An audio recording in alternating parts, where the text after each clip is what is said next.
Hi everybody, it's Tim with Engadget, and this is the new BlackBerry Z10. It's the first phone running BlackBerry OS 10.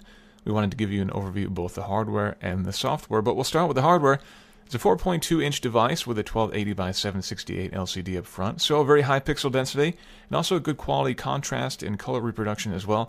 Overall, it's a nice looking display. Walking around, we've got a 3-way volume rocker on the right, so that gives you volume up and down, plus a discrete button in the middle for play pause. On the top, there's a lock button, plus the 3.5mm headphone jack. And moving around to the other side is a micro USB plus a micro HDMI output. And then as we go to the back, you can see the back plate is removable with a replaceable battery inside, 1800 milliampere hours.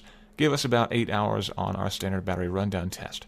The 16 gigs of internal storage is augmented by a micro SD slot that supports up to 32 gigabyte cards, and there's a micro SIM slot in here as well. There are multiple ways to unlock the Z10. You can use the power lock toggle button up top, or you can simply swipe a thumb up from the bottom of the display. This is a key gesture taking you home from any application as well. You can see the applications in BlackBerry OS 10 are a grid of icons, as you might expect.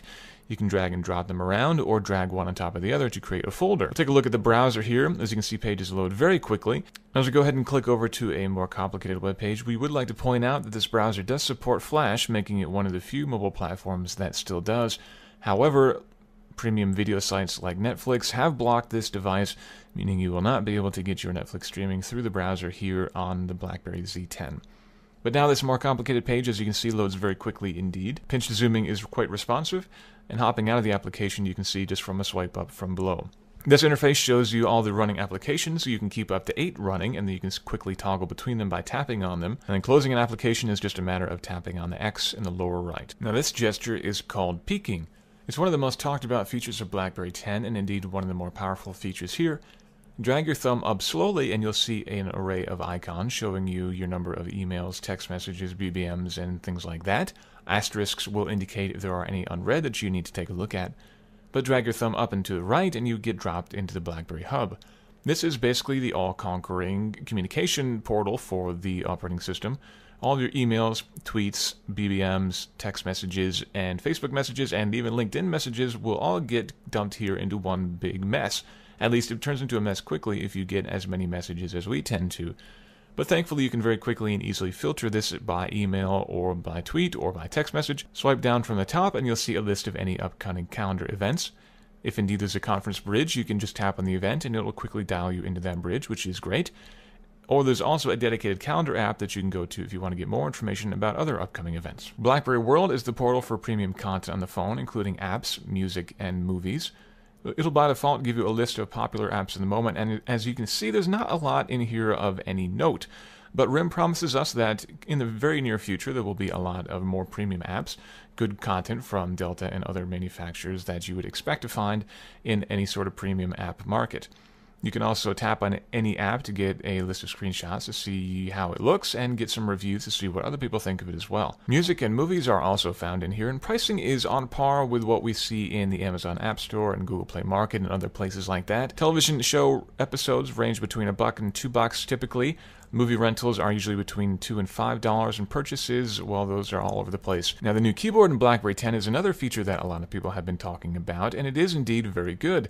As you can see, the keyboard layout is very roomy and comfortable, which makes typing easy by default, but it's got the neat trick of predictive text, which pops up above the next key. So as you're typing, words will appear above the key, and to select that word, you simply swipe up from that key. Now, it's not quite as quick and easy as you might think. It actually takes a little bit of brain power to look down and to be looking over all these keys and scanning to see which is the next word that you want. But ultimately, once you get the hang of it, you can type very quickly indeed. The overall experience is a lot like SwiftKey on Android, and we think we still like SwiftKey just a bit better because it's easier to just hit the spacebar for the next word rather than having to go find it above the letters. But both are very close indeed, and both offer very good typing experiences. In fact, we would say that the BlackBerry 10 keyboard is the best stock keyboard on the market right now. Camera performance in the Z10 is good, but not great, and we found the interface to be a little bit clumsy at times.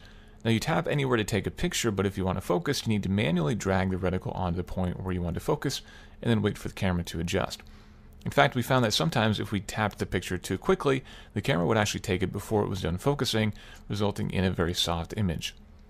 Once pictures are taken, you can go in and provide some filters, very much like Instagram in a lot of ways, but we should note that as of now, Instagram is still not available on BlackBerry 10. There's also a feature called Time Shift here, which allows you to take a group shot and then tap on each face and individually select the frame, which is perfect for them.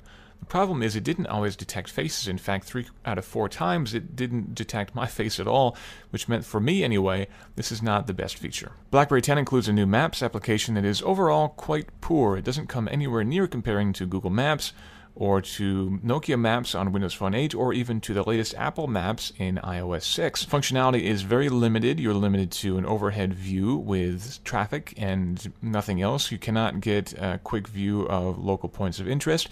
There is voice-based turn-by-turn navigation, but we found it to be very flaky, and indeed you can't pinch zoom while you're getting navigation as well to get a view of what's upcoming. If it looks like VZ Navigator overall, that's because it's actually done by the same development team, and the functionality here is very similarly limited to what's found in VZ Navigator. Ultimately, we'd say Maps is probably the most half-baked feature of the operating system, and that's very disappointing given the importance of navigation these days. It absolutely pales in comparison to what's available on Android, iOS, or Windows Phone right now. Now, as we do this review, the app selection in BlackBerry 10 is a little bit limited. The default apps, though, many of which are very good, a lot of them were done by the Astonishing Tribe, and they have a very sort of distinctive look to them. The Compass app is quite good, and the Calculator app, which is similar to what was in the playbook, is also quite good. But as we were going through BlackBerry World looking for other apps to check out, we found a lot that were absolutely terrible. And there are, of course, plenty of terrible apps in every app store, but these were actually being recommended to us and were bubbling up as some of the top 10 downloadable apps as well. This one called Laying Scanner is actually trying to tell if you're lying, but the developer apparently mistyped it and published it anyway, and it is available for download now. It scans your finger to tell if you are a liar. As far as we can tell, it's completely random. This interval training app was probably developed for the playbook, but now here on the Z10 it's also available. It's basically unusable. All the controls got mashed together to the point where they overlap, and you can't even start the thing. Finally, there's an app called Apollo, which is a Pandora interface that we presume would be perfectly usable on the playbook, but here again it's pretty much unusable. The album art gets shifted way off to the right of the screen, as does the play and pause button. To get access to them, you have to tilt to landscape, but even then, all the buttons are stacked up on top of each other and hard to see. This will be a very real problem for users of BlackBerry 10 and owners of the Z10. A lot of the applications they download are simply not going to look very good or simply not work at all. Overall, we're left with mixed feelings about the BlackBerry Z10 and the BlackBerry 10 operating system as a whole. While the phone itself is nice in most regards, it certainly isn't a standout compared to the Galaxy S3, the iPhone 5, or any of the other top-shelf devices on other platforms. And while the BlackBerry 10 operating system provides a nice user interface, and the peak gesture and other things like that will certainly be loved by productivity hounds, it too isn't exactly offering a whole lot to pull people away from Android and iOS, or even Windows Phone for that matter. And certainly with such a limited app selection to begin with, that's not really giving it a lot of ammunition. Will BlackBerry holdouts love this new operating system? We think so, but does it have enough to capture the hearts and minds of iOS or Android users? That we're not so sure about. Again, this is the BlackBerry Z10 and the BlackBerry 10 operating system from Red.